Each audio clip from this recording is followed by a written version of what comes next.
Tom Curran's Patriots Talk podcast is presented by FanDuel Sportsbook. Make every moment more. Shotgun snap, patches right on, winds right throw, caught on the hash mark to the 3, diving in, down the middle, touchdown, Jakobi Meyers. Caught the chest-high pass, slanting inside. The Raider quarterback Garoppolo with a 9-yard touchdown laser. And the Raiders have taken their first lead. Hey, what's up, everybody? Welcome into Tom Curran's Patriots Talk podcast. Yeah, that's Jakobi Meyers scoring a touchdown for the Las Vegas Raiders on Monday. And you're going to see Jakobi Meyers this Sunday when the Patriots play the Raiders. And we're going to have a lot of Jakobi Meyers talk this week, and we should. Because as we look at a 1-4 Patriots team that's taking on water at a rapid rate, and we are interrogating exactly how to proceed or how the team will proceed with Bill Belichick, Jakobi Meyers stands apart as the perfect example of what's gone wrong here. Maybe even more so than Tom Brady, which by 2020 was complicated. Maybe even more than replacing McDaniels with Judge and Patricia, because you know, the root problem there wasn't hiring Judge and Patricia. It was not bothering to have a plan in place if and when McDaniels left. You just grabbed the two nearest guys to the job. Now, the Meyers thing was a premeditated, aggravated assault on talent evaluation. The plan was to move on from a player that everyone but Bill Belichick could tell was one of their best players, and then replace him with an injured player in Juju Smith-Schuster, whose best days were behind him for God knows what reason. You know, think about it. Meyers was a value player that the team got really high production from for 3 seasons, and over the 4 years, they paid him $6 million. Check this. I wrote this in March. Jonnu Smith made $27 million for his 2 years with the Patriots. He played 949 snaps, caught 55 balls, and scored a touchdown. So that breaks down to 28, $451 per snap, $490,909 per catch, and $27 million per touchdown. Jakobi Meyers in 4 seasons played 2,700 snaps, 235 passes, 8 touchdowns. That breaks down to basically $752 per touchdown. Not $27 million, $752. 25,000 per catch, not $490,000 per catch. He was undrafted. He worked his ass off. He wanted to stay. The quarterback loved him. Teammates loved him. But for whatever reason, Bill did not. Even though Jakobi Meyers was right in front of Bill for 4 years, Bill apparently didn't think he was $10 million or $11 million good, which would have made him the 27th highest paid wide receiver in the league. So you move on from him for an offense that's already lean on wideouts, and you bring in a guy who never did a thing for you. Never did a thing for you. You just saw him across the field non-film and glad-handing at the end of games. That's it. And how many times have we seen Bill do that? Whether it's Nelson Aguilar or Scott Chandler or Mike Gesicki or Chris Hogan or Adalys Thomas. You know the way to catch Bill's eye? Don't be by his side. Be someplace else. Be on another team. It's 20 years of it. Falling in love with players on film that he's never worked with. Falling out of love with the people he's with on his team. Guys are right in front of him. Brady's the best quarterback in the league still, but sucks because of what Bill has around him in 2019. Bill thinks it's Brady. Moves on from him. Brady goes and wins a Super Bowl, and the Patriots struggle to 7-9. And for those who are wondering whether or not Jakobi Meyers wanted to stay, he did. He sent out a tweet after the Patriots signed Juju Smith-Schuster for the same amount of money, basically, as him. And he said it's a cold world. The Raiders didn't even go after Meyers, really. They became involved. I remember reporting in March here, and I grabbed the quote. They became involved after they understood there was only one other team involved at that point who had made a serious offer, and that offer was so low that the Raiders felt they would actually be doing themselves a disservice if they didn't get in at that time. And I think that was an AFC North team that was involved. So that's the problem with Bill right now. That's the problem with the team. It's not coaching. It's not buy-in. It's not this. The problem is Bill doesn't know what a good offensive player looks like anymore, whether it's Brady or Myers or Pierre Strong or Kevin Harris or Dalton Keene or Devin Asiasi or N'Keal Harry or Nelson Aguilar or Jonnu Smith. Throw in a special teamer or two as well, Nick Folk. He doesn't know what a good offensive player looks like. And as a result, he brings in middling or worse players to replace the good ones. And then the team doesn't perform well. And that's why you end up where you end up in right now and confronting the questions that we're hearing. And bring in Phil Perry. So, Phil, what do you think of that little epiphany that I had? We can sit here all week long and talk about urgency and starting over and everything, but it's an inability for Bill Belichick to identify what a good offensive player is, whether it be at a skill position or on the offensive line, and get good performance out of them. And that inability to have good players kind of lands the Patriots, and that's the root problem in my mind, an inability to help your offense because you're not good at picking offensive players. Yeah, I think it's an inability. I think it's an unwillingness too at times, Tom. I mean, just go back to this past draft. You know, everybody knows they need help offensively, and they go defense with their first 3 picks. I'm not saying those are bad picks. Christian Gonzalez looks like it was a great pick. I'm not saying you should have gone somewhere else with that particular selection. But when you are in dire need of help offensively, and you go defense, and then you spend 2 picks on special teams guys, and you could say, well, it's a day 3 pick, shrug your shoulders, and well, whatever.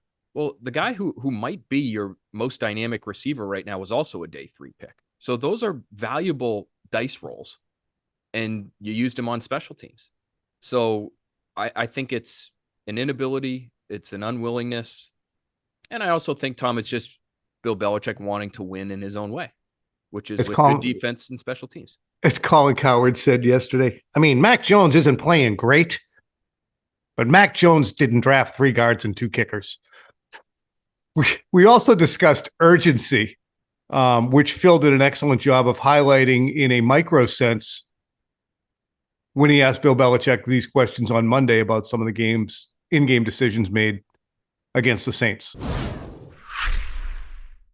Hey, Bill, just to follow up on Mike's question about the punt at the Saints. Ford, you said last night, until you get better on 3rd and 4th down, that wasn't a situation where you want to go for it. But there are low percentage things that the teams do to try to stay in games. So with only so many possessions left at that point, down 24, why not go for it, even if it might bet a low percentage chance at success? All right. Well, I just answered the question, Phil, so I'm sorry if you don't like the answer, but it's the same answer. I guess it's just, it felt like maybe sort of a desperation mode point in the game. I guess I'm curious why it wasn't, if it wasn't, in your opinion.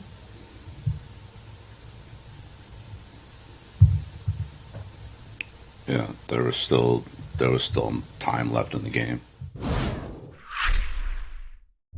Between that scenario that you're talking about there and the failure to challenge what pretty clearly was going to be a Kyle Duggar interception, was going to turn the ball over and the Patriots were going to improve field position, there was kind of just a why bother attitude that I detected from the head coach. Why bother? And to me, that's the same unwillingness and lack of urgency that around the league, people who are close to Bill, Mike Lombardi, who I really enjoy, if you said that, he said, no, Bill's urgent. He's an action-oriented guy. He'll accept the blame. But there is absolutely a why bother. And I get that, this why bother business, and we talked about it at length on Sunday. We're going to start over. You don't have that luxury. You don't have the luxury to foot drag on who the offensive coordinator is or what your scheme's going to be or figuring it out until October when you're a team that's not good, right? No, you can't. And I do have a theory now, at least, which is more than I had 24 hours ago, on what starting over might mean. I think what it probably means, Tom, is almost treating this week like a bye week, at least the early part of the week, and doing a lot of self-scouting and a lot of introspection and figuring out, what do we actually do well here? Can we drill down on that? Can we focus on that? And then you get to the game planning stuff. for Vegas, maybe a little bit later in the week, later than you might normally.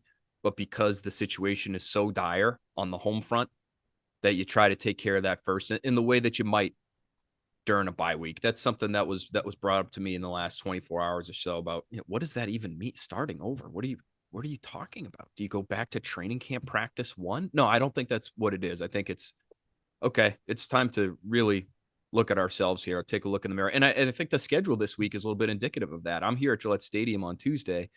Usually this is the players' day off. They gave Monday off for the players. Now everybody's back on Tuesday. It felt like Monday was probably used just to kind of get their ducks in a row to plan for the rest of the week here. Yeah, the coaches probably had a hellacious day trying to go in depth. But here's what's interesting. When you look at, and Mike Hurley did a great job of highlighting the one play toward the end of the half, which ended up being a 13-yard sack for Mac Jones on a 3rd and 11 when they were trying to get a little bit on the board. And you saw both defensive ends sprinting around the Patriots right tackles, Vidarian Lowe and Trent Brown. There's no self-scouting that says, oh shit, man, we forgot to say we needed to block those guys. There's nothing there. There's nothing there that has a noble warrior, David Andrews, missing a loop block or a stunt when a guy runs right down the middle, or an inability to get out and make a kick out block on a run that results in a tackle for loss, or Trent Brown completely whiffing on a play. It's the players. It's the players. And I'm not saying David Andrews is the root problem, but right now he's not playing like David Andrews did 3 years ago. Trent Brown's playing like bad Trent Brown. Vidarian Lowe's playing like a Vidarian Lowe would. Antonio Mafi's, there's no fixing this unless you fumigate the room and bring in new guys, and there's no new guys who can join a team week 6, 5. And I think you run the risk of apathy creeping into your locker room. And I don't think that's happened yet. I don't think, even though offensively especially, it just looks so lethargic and so devoid of energy, I don't think guys have jumped ship. And I don't think you're going to see people just lay down on the field and say, what's the point? That hasn't happened yet.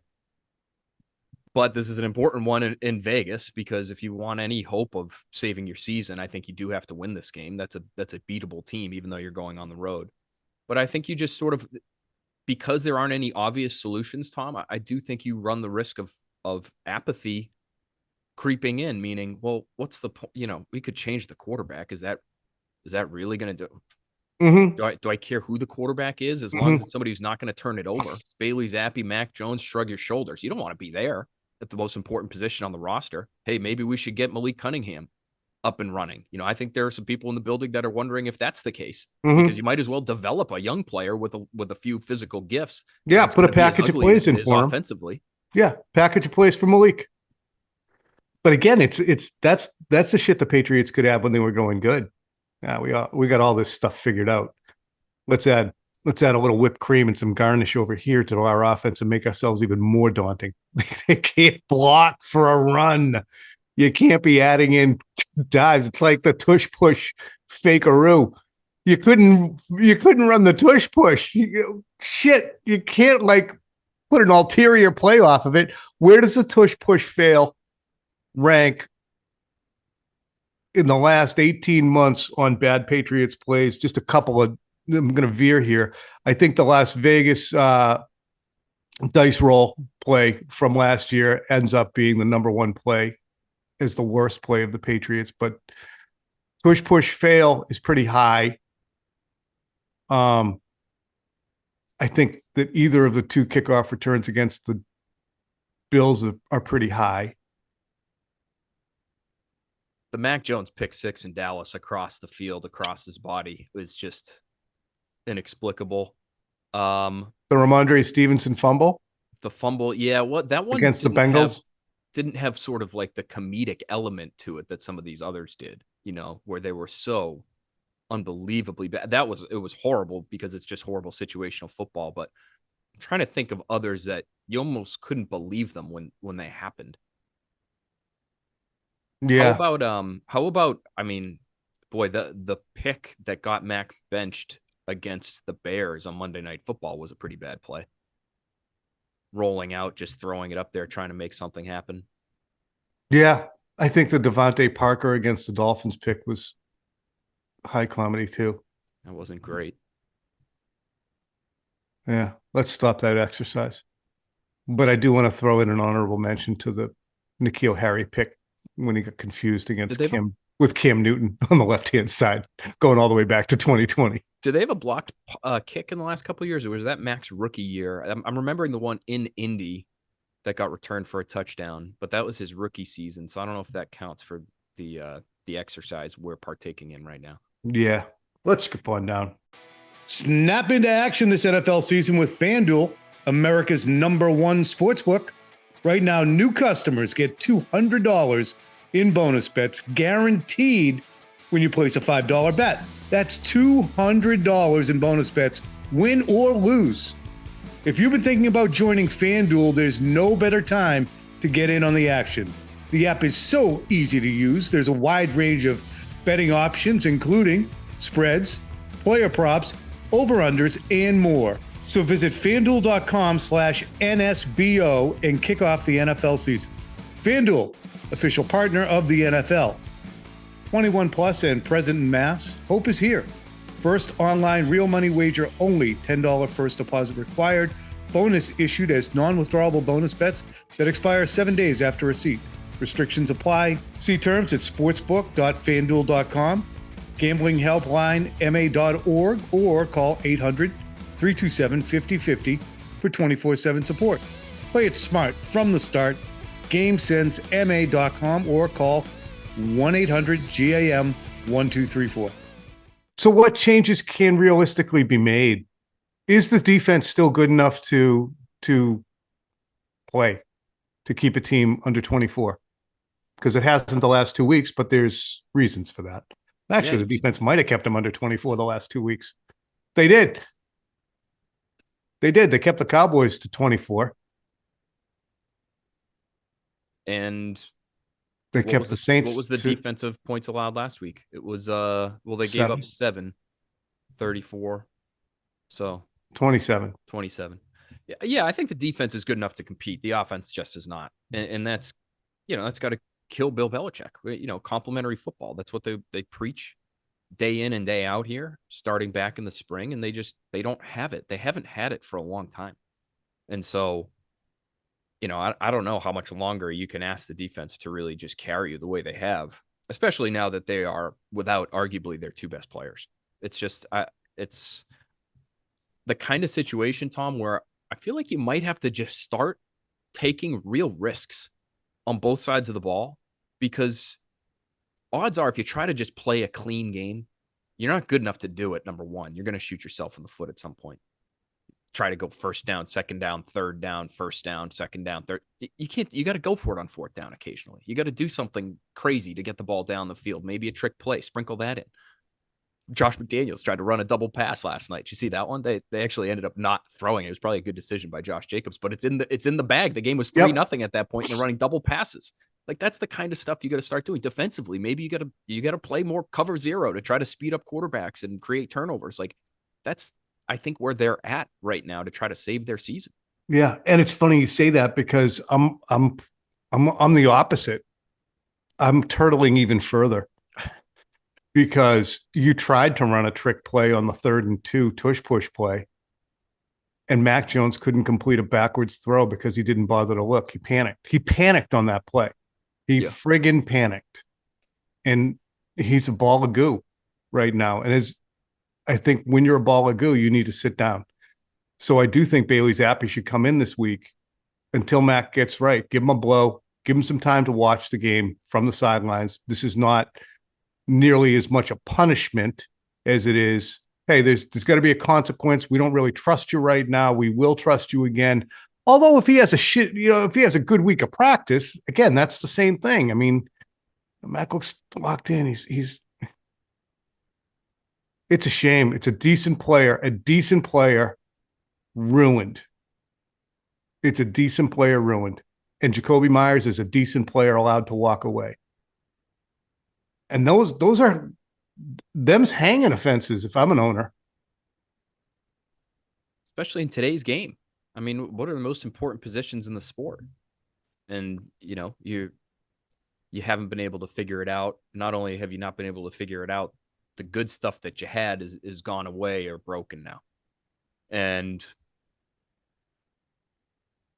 I wonder, Tom, I mean, we've debated this, bench Mac, don't bench Mac. I've said don't, but again, I think if you're the Patriots, like this idea of maybe having a little bit of a competition in practice might hold some weight, because then at least for the players get to see. And that's been my contention too. The main reason for benching Mac is to give them some time to look at it from the sidelines, but also to show the players, look, I could hear in your voices, guys, on Sunday that you're sick of the turnovers and you know where they're coming from. So we have to do this just so that you all see that there is a consequence for everybody, McCorkle included.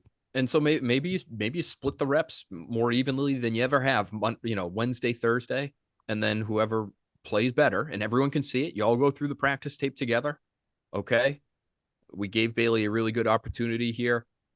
It wasn't his week. And so we're going to go with Mac at least if you're the players, you can say, okay, fine. He showed it in practice. We've got no shot with the other guy, but you better hold on to the football. You better not turn that thing over because you're killing us.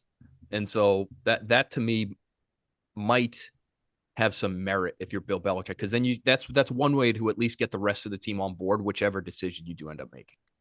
Who hates life in Foxborough more than Bill O'Brien right now? Anybody? I mean, does Mac? Mac might be ahead of him on that list. But at least Mac can control it. At least Mac is driving the car. O'Brien just has to sit there in the passenger seat like this. Ah! I wonder if Mac feels that way. And that would not necessarily be a credit to him, but I wonder if he's looking at it saying, well, look at what I'm working with here. And I'm not even just referring to the quote that our buddy Henry McKenna, Fox Sports, was able to draw from a source close to Mac Jones, where he basically called what he had to work with garbage. He or she, whoever the source was. I wonder if Mac Jones, just in almost a way to execute some measure of self-preservation. Like you just tell yourself, we'll look at everything else. This isn't, I can't do anything about this. And then that way you maintain some level of, small level of self-confidence that is somewhere deep inside you still. I don't know. Do you think he looks at it and says, well, I'm in control of my own destiny here?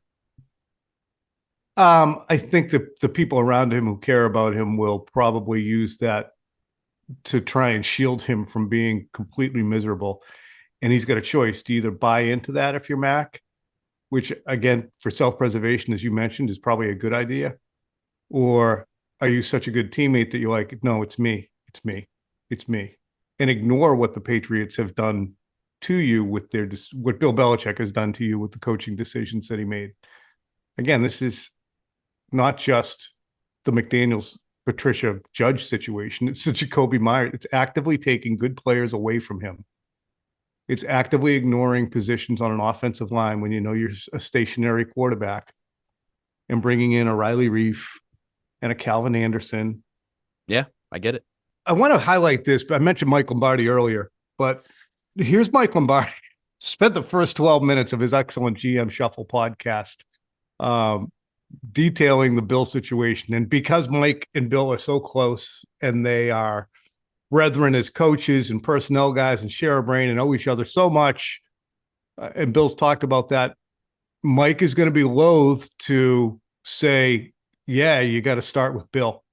And he instead kind of shifts it to Robert Kraft and says, Robert's got to ask these questions. And I think that Mike, it's hard for Mike to say, no, Bill's done a horrible job with the personnel. He bumps up against it, but he doesn't actually say it. Here's a little bit of Mike Lombardi, though, talking about how big the hole is and how bad the team is. He's got to find a way to get confidence in his team, which is hard because there's no evidence. This is a team with no confidence because they've had no evidence of being able to win and start fast. And so it starts with trying to fix one problem at a time. And to me, when you study the teams that are bad and you look closely at them, it starts with their inability to block. their inability to effectively block up front. You can go through all of them. Carolina, shitty team, can't block anybody. Giants, shitty team, can't block anybody. New England, shitty team, can't block anybody. So you can't fix every problem, but if you could fix the line to get them to block to even a better level than they did, to the level they did last year, and I thought last year the line was horrible, you may have a chance. But I think this, Femi, I think they're in a situation now where they are headed to having a high pick. I think there's no question about that. This isn't going to turn over overnight. It's even if they win a game, it's not going to turn over overnight. They're going to have to ask themselves the question, do we play younger? Do we sell assets?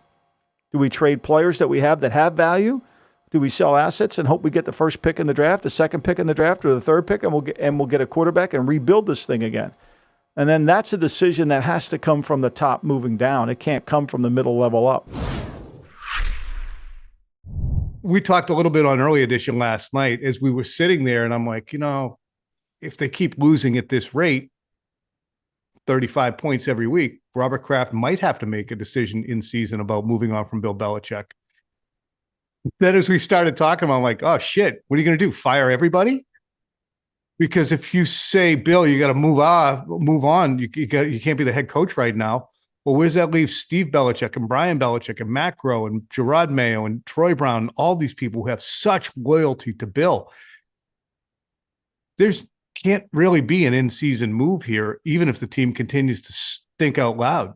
And I also look at it, Tom, and I say, if you're Robert Kraft, wouldn't you rather be able to, whenever this decision has to get made, wouldn't you rather be able to say, this was a mutual parting of ways? Yep. This was in part Bill Belichick's decision. If you make that move in season, I don't think there's any selling it there's no packaging it that way. Your stuff it's all a great point. I don't even know if it's feasible. Number one, how do you keep and maintain a staff if you make that move? But you also don't have that sort of spin that you can attach to it as well, which I do think matters. I think it matters in this instance. I do too. It's just, again, and I'm only talking, look, if they lose 17-16 or whatever, and they drop to 1-8, but games are competitive, then you can suck it up and just say, okay, well, it's just horrendous. At least we can get a good draft pick.